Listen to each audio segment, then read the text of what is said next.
Hi hello my dear friends, welcome back to my YouTube channel study with me ಚಾನಲ್ಗೆ ಸ್ವಾಗತ friends. ಇವತ್ತು early morning 3 AM ಎದ್ದು ಬೆಳಗಿನ ಕಾರ್ಯಗಳನ್ನೆಲ್ಲ ಮುಗಿಸ್ಕೊಳ್ಳೋತ್ಲಿಗೆ 3:30 ಆಯಿತು.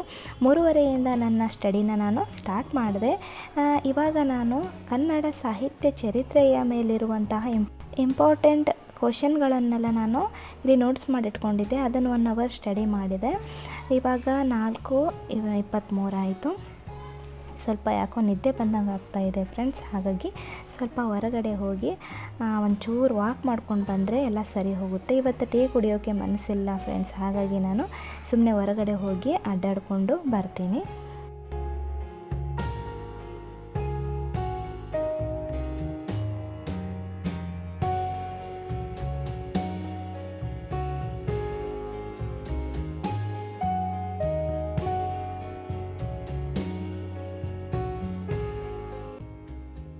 ಒಂದು 10 ನಿಮಿಷ ಹೊರಗಡೆ ಹೋಗಿ ವಾಕ್ ಮಾಡ್ಕೊಂಡು ಬಂದೆ. ಇವಾಗ 4:34 ಆಯಿತು. ಇವಾಗ ಮತ್ತೆ ನನ್ನ ಸ್ಟಡಿನ ಸ್ಟಾರ್ಟ್ ಮಾಡ್ತಾ ಇದ್ದೀನಿ.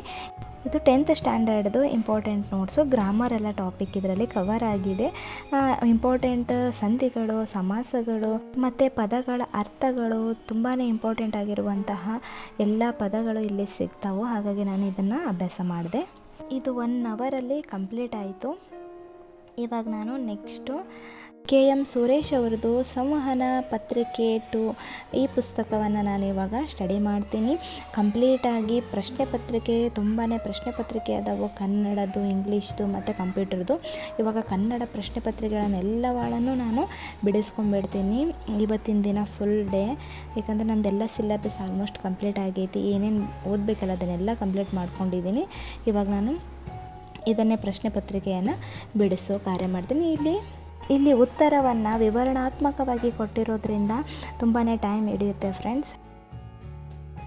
ಹೆಲೋ ಫ್ರೆಂಡ್ಸ್, ಇವಾಗ ಟೈಮು 11 ಗಂಟೆ ಆಯಿತು. 11 ಗಂಟೆ ಕರೆಕ್ಟ್ 11 ಗಂಟೆ ಆಯಿತು. ಸ್ವಲ್ಪ ಕೆಲಸ ಇತ್ತು, ಹೊರಗಡೆ ಹೋಗಿ ಬಂದೆ. ಹಾಗಾಗಿ ಲೇಟ್ ಆಗಿಬಿಡ್ತು ನನ್ನ ಸ್ಟಡಿ ಸ್ಟಾರ್ಟ್ ಮಾಡೋಕ್ಕೆ. ಇವಾಗ ನಾನು ಸ್ಟಡಿ ಸ್ಟಾರ್ಟ್ ಮಾಡ್ತಾ ಇದ್ದೀನಿ.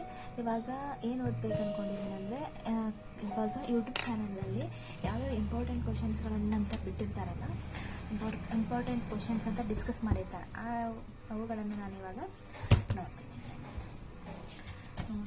ಸ್ವಲ್ಪ ಹೆಲ್ಪ್ ಆಗುತ್ತೆ ಆ ರೀತಿ ನೋಡೋದ್ರಿಂದ.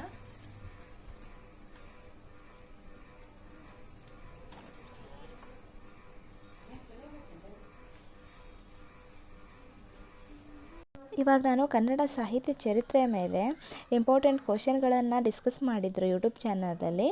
ಅದನ್ನೇ ನಾನು ಇವಾಗ ಕೇಳ್ತಾ ಇದ್ದೀನಿ ಮತ್ತು ಇಂಪಾರ್ಟೆಂಟ್ ಅನಿಸಿದ್ದನ್ನು ನೋಟ್ಸ್ ಮಾಡ್ಕೊಳ್ತಾ ಇದ್ದೀನಿ. ಮತ್ತು ನಾನು ಕನ್ನಡ ಸಾಹಿತ್ಯ ಚರಿತ್ರೆಯಲ್ಲಿ ಆಧುನಿಕ ಸಾಹಿತ್ಯ ಚರಿತ್ರೆ ಬಗ್ಗೆ ಅಭ್ಯಾಸ ಮಾಡಿದ್ದಿಲ್ಲ. ಹಾಗಾಗಿ ನಾನು ಇಲ್ಲಿ ನೋಟ್ಸ್ ಮಾಡ್ಕೊಳ್ತಾ ಅಭ್ಯಾಸ ಮಾಡಿದೆ. ಅದನ್ನು ಸಹ ಕಂಪ್ಲೀಟ್ ಮಾಡಿಕೊಂಡೆ. 2 ತಾಸು ಅಭ್ಯಾಸ ಮಾಡಿದೆ.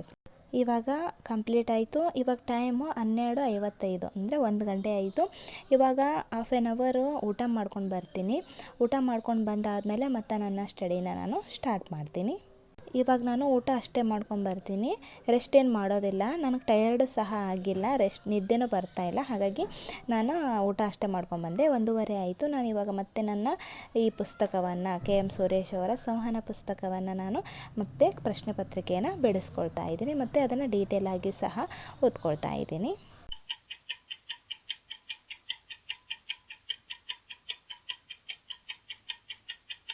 ಇವಾಗ ಟೈಮು 3:30 ಆಯಿತು, 3:26. ಇವಾಗ ನಾನು ಸ್ವಲ್ಪ ಹೊತ್ತು ರೆಸ್ಟ್ ಮಾಡ್ತೀನಿ. ಅದಾದಮೇಲೆ ಬೇಗ ಬೇಗ ಮನೆ ಕೆಲಸ ಮುಗಿಸ್ಕೊಂಡು ಮತ್ತೆ ಸ್ಟಡಿ ಕಂಟಿನ್ಯೂ. ಇವಾಗ ಟೈಮು 5 ಗಂಟೆ ಆಯಿತು.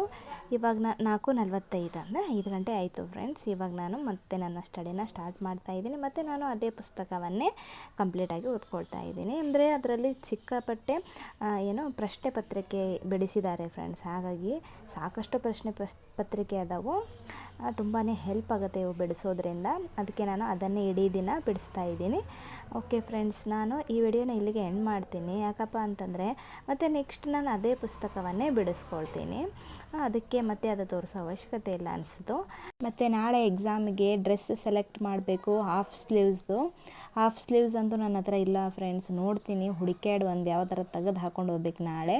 ಮತ್ತು ಪೆನ್ನು, ಹಾಲ್ ಟಿಕೆಟು ಮತ್ತು ಫೋಟೋ ಇವುಗಳನ್ನೆಲ್ಲ ಎತ್ತಿಟ್ಕೋಬೇಕು. ಓಕೆ ಫ್ರೆಂಡ್ಸ್, ನಾಳೆ ಯಾರೆಲ್ಲ ಎಕ್ಸಾಮ್ ಬರೀತಿದ್ದೀರಾ ಅವ್ರಿಗೆಲ್ಲರಿಗೂ ಆಲ್ ದ ಬೆಸ್ಟ್. ಚೆನ್ನಾಗಿ ಎಕ್ಸಾಮ್ ಬರೀರಿ. ಓಕೆ ಫ್ರೆಂಡ್ಸ್, ಬಾಯ್. ನೆಕ್ಸ್ಟ್ ವಿಡಿಯೋದಲ್ಲಿ ಸಿಗ್ತೀನಿ.